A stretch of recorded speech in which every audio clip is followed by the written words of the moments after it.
All right, welcome back to another YouTube video, you guys. I'm so glad to have you here. Today is going to be a little bit more of a teaching, so I want you guys to stick through this whole thing because it's going to be super valuable. If you have not been here before, I want you to smash that subscribe button. And my name is Darius Williams. I help men eliminate stress and refine their passion using this DMR method by implementing a mental health practice that we can do in just 15 minutes a day. So I hope that you are excited. We're going to get right into this thing. It's going to be super action step filled, and I'm going to try my hardest to both talk fast but also give you some value, so not to waste your time. So let's get right into this thing, and we got to start with a little bit more in depth for who I am. So like I said, my name is Darius Williams. I'm a certified life coach based out of Michigan, and I got my start in the coaching space as a mental health technician trained in DBT and mindfulness down in Indiana, and I've coached over 300 patients during my time at this as a tech there, working especially with high risk patients. Some of you guys may be here now today, but we were, dealing with a lot of suicidal thoughts and a lot of high stress environments and chaos, and that's how we were kind of having to verbally de-escalate and help redirect and help provide group therapy and individual coaching. So that was a real big start for me on how I learned how to deal with higher stress emotions in other people, right? And then I've also went on to work in a nutrition business and be able to become a top 10% coach with my nutrition business team. Has generated over $1 million in suggestive sales passively over the last 4 years. It's been absolutely insane. I think on our low month, we do about 25,000. On the high month, it's around 30. It's been crazy, guys. And it's been something that started with just a dream and started with me practicing a lot of the things we're going to go over in this video. So stick through if that's something that you want to do. I also opened up a brick and mortar when I was 23, and I did over 150K in revenue. And during our first full year, this is where we had a smoothie shop. It was awesome. We went to a completely cold market, and it was my first experience of having to deal with a lot of these emotions we'll talk about. And I've been a trainer on stage for personal development for that same nutrition business for now this event wasn't the 500, but there's been to many events with over 500 people training. I was able to go to some place that's been on my vision board forever. This is the Arches of Cabo San Lucas, and this is also one of my custom hats, which RIP, that thing is still in the Sea of Cortez because of massive wind gusts. I don't know if you guys can see, but this is like, there's whales and stuff close over away from there. And the wind is just nuts out there. It was in February, so there's like this Arctic blast that comes through Cabo, and it brings all these whales. And anyway, we were on a party boat having the time of our lives with 17 other entrepreneurs, and the wind caught my hat, and this was like a one of my first clothing brand attempts. And yeah, so it was just a funny story there about how we lost it, but I'm okay with losing that hat where I lost it. So that's me, and hopefully you watching this video falls into one of these things. So you're probably somebody who has a large sense of responsibility. Maybe you're a father or a leader at your job, or maybe you just look out for people in your family. Maybe you're a chronic people pleaser. So you're always putting other people's needs ahead of yours, and you never really have time or feel like anybody cares about what you exactly need. And you're usually, if you're the second one, overachiever at your workplace. That means you take all the shifts, you pick up when other people are slacking, you do a lot more work than what you get paid for, and that's causing you to be in what we call the autopilot syndrome. And what I call the autopilot syndrome is going through day by day and absolutely nothing is changing, and you are miserable.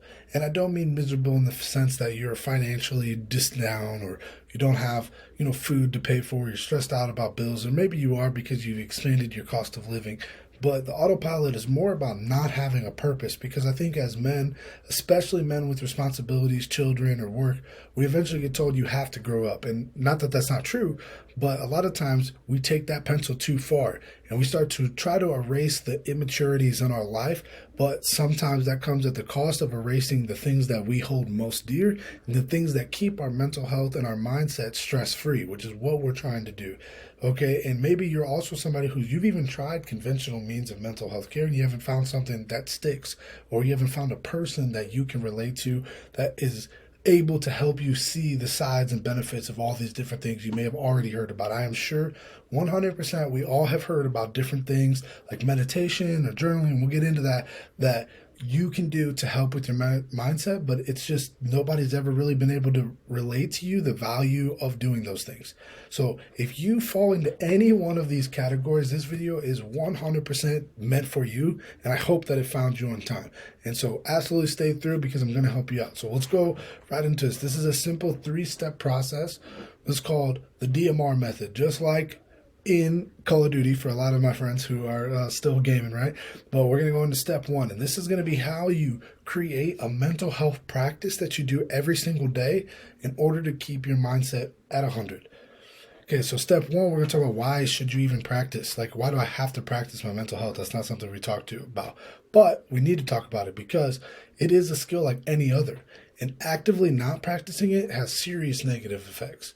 Right? There's a lack of excitement if we're not practicing it. Just like we talked about, that autopilot syndrome is a negative effect of not practicing our mental health and our mental fitness.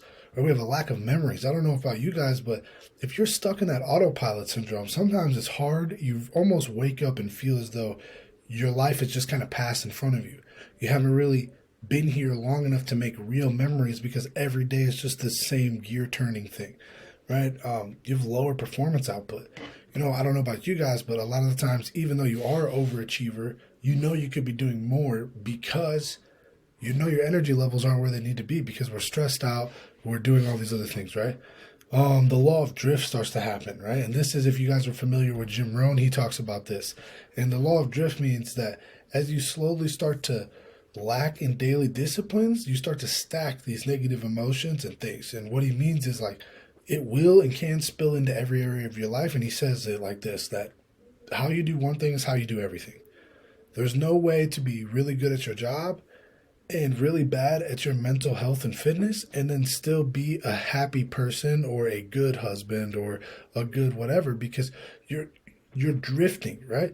You can't even really be the best employee that you are, because if everything is not together up here, then you're going through work stressed out, tired, with less energy, less emotion, and that's legitimately drifting everything down. And so we need to make sure that we're addressing, I'm not talking about being perfect, but just making sure that we're not sweeping an area of our life under the rug. Especially as men, it's very easy to just say, I'm fine, it's fine, I'll be all right, it is what it is. And that may sound like radical acceptance, but if you don't go through the methods, it's not, right? And also, when you practice your mental health, you're conditioning your mindset to win. And everybody has an Apple voice. And I've talked about this on this channel before. So if you've seen it, bear with me. If it's brand new to you, I want you to say the word Apple without saying it out loud. 1, 2, 3. Okay, now that voice is the one that dictates all of our decisions. It's the voice that nobody else can hear. It's the voice that nobody else can help. It's the voice that says the meanest things. It's the one that says the most positive things. And at the end of the day, it is your voice. And it's easy to trick ourselves into thinking that it's not. And it's easy to have that voice be super negative. But when we practice our mental health and we're doing a mental health practice every single day, we are subconsciously programming our mind to not be down and defeated like that. We're replacing that Apple voice with positive affirmations. We're replacing it with a positive mindset, because not only are we trying our best to come up with something, as you'll see later in this video, we are also doing what we said we would do. So we're boosting our mindset each way. So I hope this makes sense so far on why. But a lot of us know we should, right? The problem is like, how do we start? Right? It's easy to know that I should do these things, but how am I supposed to start? And step 1 is in the discovery of self, and that's the D in the DMR, and that's finding your own way. There's really unlimited amounts of ways to practice mindfulness and cultivate your mental fitness. Right? The key is finding a path that's going to be both repeatable for you and something you enjoy. And I'd like to challenge you to go outside of your comfort zone on this and to think about things that maybe have kind of appealed to you, but you never really knew how to start it, or it just seems weird. I.e., a couple examples could be meditation, coloring, breathwork, yogas, exercise, puzzles, reading, journaling. Like any of these skills, what we're going to do is we're going to make sure, without a doubt, we're going to schedule, and we'll talk more about this in the reprogramming section, we're going to schedule a time for us to do this skill for at least 15 minutes every single day. Okay, and we're going to do the skill completely mindful of what we're doing. We're not going to be doing it while we're on our phone. We're not going to be doing it while we're doing other things. We're just going to be doing the skill. And at the beginning, that's most likely going to be super uncomfortable for you. And it may even come with a difficulty in your situation. Maybe you have a spouse or significant other, or you have a work that has crazy hours. And so right now it seems as though, where am I going to carve out this 15 minutes a day to do something that may be uncomfortable to me, or something I've never done, or something that doesn't really appeal to me off rip, right? And what we're going to do to help that is focus on picking things that are free or readily accessible to you and are not going to cause as much tension. I.e., for me, I love golfing, and I think golfing is a super great stress reduction activity. However, it costs a lot of money and it takes a lot of time. So both of those things, I can't use this as my daily mental health practice just yet, because it causes a lot of tension in my family because I'm not there doing my things, right? So I hope you can get a little laugh from that, but we don't want to be picking things that are going to cause the tension, that barrier, because that's ultimately going to lead us to not do them every day, which is the most important part, is the consistency. So now that we've found our thing, right? We've picked a couple things. You're going to have to experiment. I don't expect you to get through step one right away. I probably would pick, one or two different types of mental health practices and judge them out. See, we're going to model and find our original style, which is step two. So finding an example to model, right? So this is just going to be finding somebody who's already mastered the desired skill to help you learn and reverse engineer their success faster. So what I mean by that is, if your mental health practice every day is exercising, okay, so then I would be modeling for the exercises. You're going to want to find somebody who is very, like a fitness influencer or something like that nature. Maybe not an influencer, but somebody with that type of advice who's got the fitness levels that which you want, and you want to reverse engineer the steps they took there. This is going to help you figure out how you can implement this into your day. This could be somebody you know, too. It doesn't have to be somebody online like an influencer. Say maybe you know someone who has already meditated, and they've been telling you about meditation for years, and they've been saying, bro, I need you to meditate. You will feel better. And you guys been like, man, that stuff sounds weird, or you don't know, right? That person can tell you. You hit them up and say, hey, listen, dude, hands are up. I'm finally ready.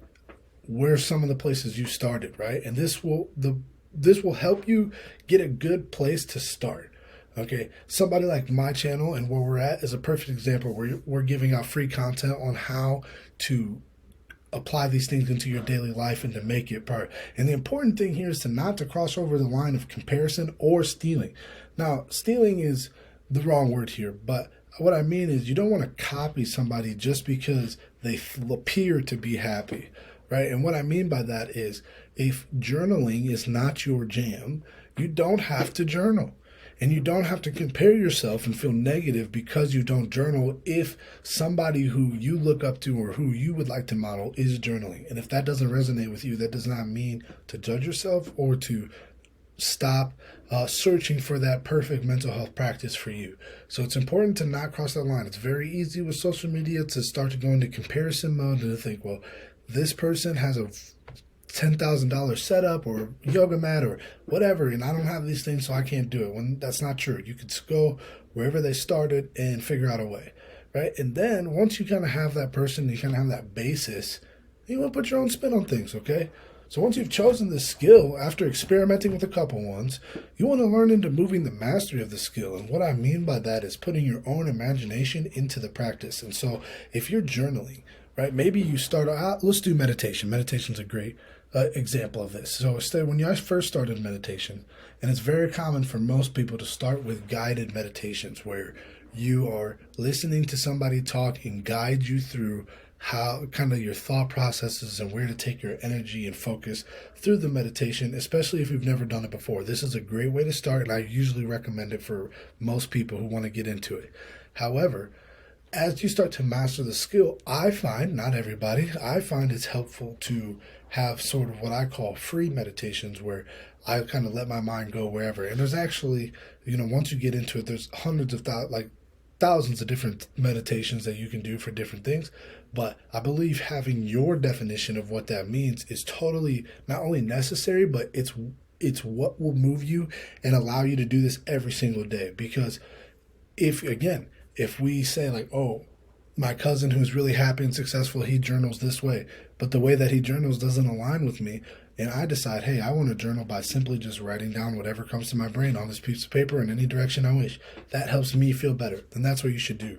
So you want to be a student of your practice as you go on. You want to be noticing, like, how am I doing? Is this fun? Is this better? How could I do it better? What would make this more valuable for me in the same amount of time?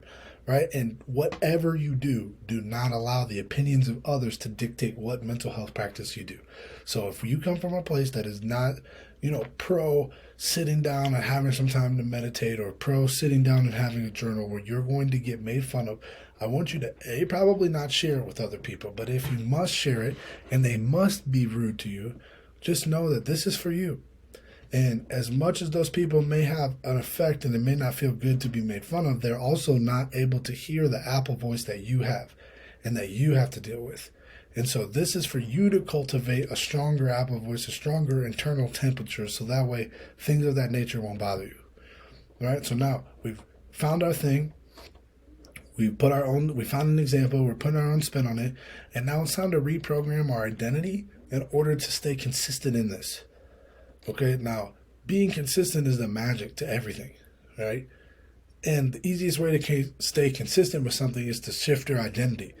And what I mean by that is, if you met somebody and they said they're trying to stop smoking cigarettes, and you say, hey, I'm trying to quit, versus saying, I'm not a smoker, right? If you're somebody who's never been a smoker, it's not even like a question to you. It's like, I'm not a smoker, dude. It's not hard to not smoke. I've never done it. Okay, that's an identity in that. But when you have the identity of, I am a smoker who's struggling to quit, that will subconsciously start to affect the way you think and behave. Using daily prompts to stay focused and locked into your vision. So if you're somebody who works with me directly, I'm going to be sending these to you, but you can also do this by putting up sticky notes or whatever little reminder you need to stay locked in. And having a strong reason why is going to help you unbelievably. Like having a reason like, oh, I want to be better, or I want to stop being so sad is not enough.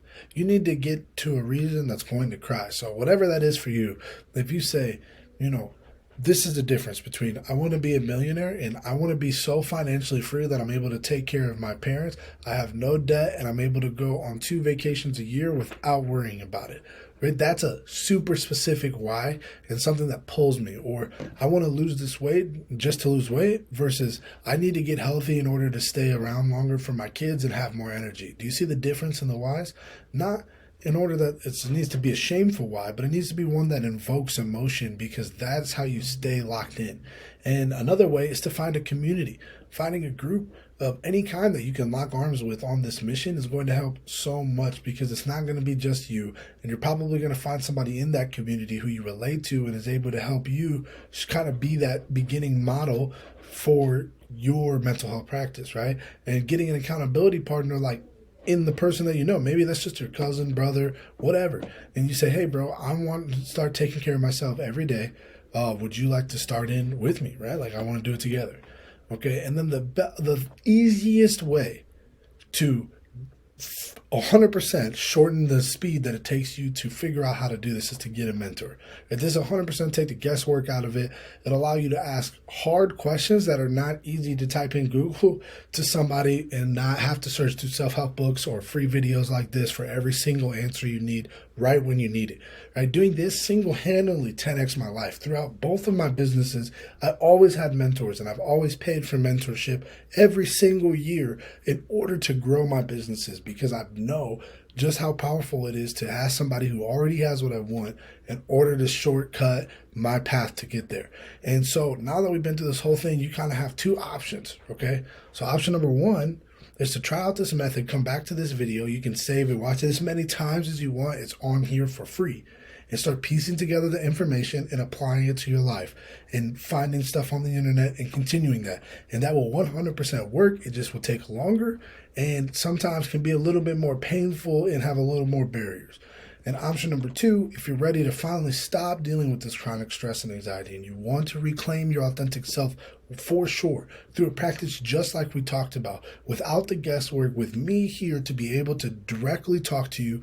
We also have an unbelievable group of other men doing the same thing, practicing. So you're going to get that community and the mentorship all together. I want you to book a call. We'll talk about how you can get into the True Diamond Mindset program and exactly what you need to do and what your method of operation will be for the next 90 days. I hope this video was valuable to you guys. I am so grateful that you are here. Absolutely continue to rock it. I'll see you in the next video.